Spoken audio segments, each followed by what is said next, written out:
हाय, मैं डॉक्टर सुरभि सच्ची बातें लेकर सच्ची सहेली में फिर आपके साथ एक बड़ा मजेदार सा किस्सा सुनाती हूँ आपको।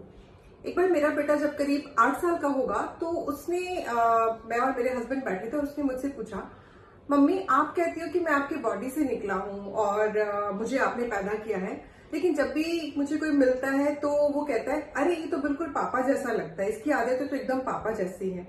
ऐसा कैसे हो गया? अगर मुझे आपने पैदा किया है तो मुझे तो आपके जैसा दिखना चाहिए था, मुझे तो आपके जैसा होना चाहिए था। विश्वास नहीं करोगे, पसीने छूट गए थे मेरे।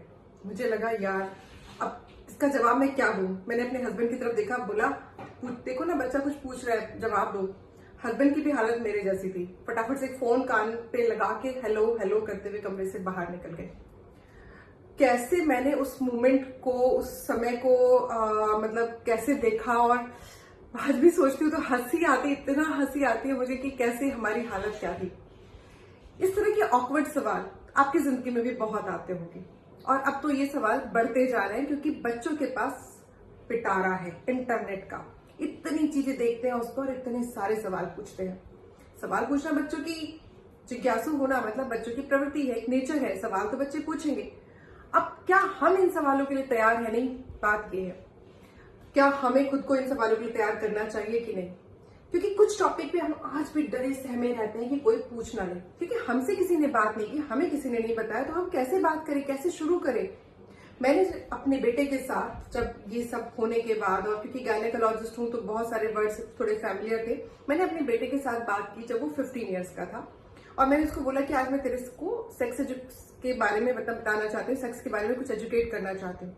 उसने पूरी कोशिश की, कभी कान पे हाथ रख के, कभी ऐसे देख रहा था, कभी मतलब उसने पूरी तरह मुझे दिखाया कि मैं आपकी बातों पे कोई अटेंशन नहीं दे रहा हूँ।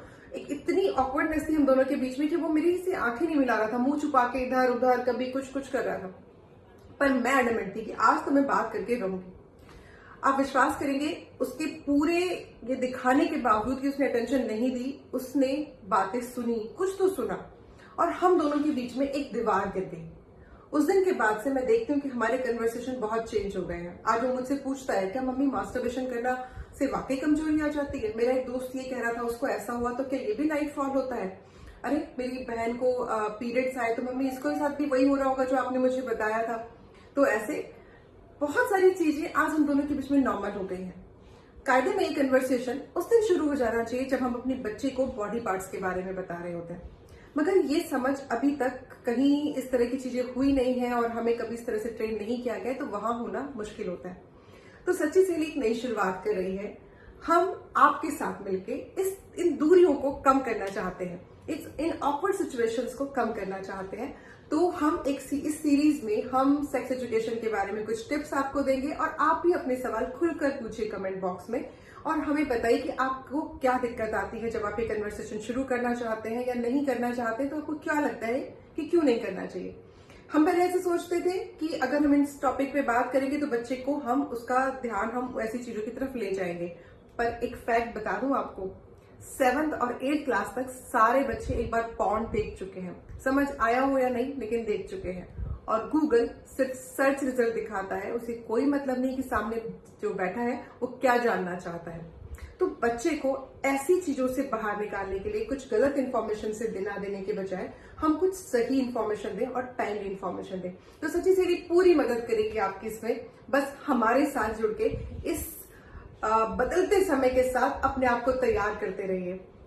Thank you so much.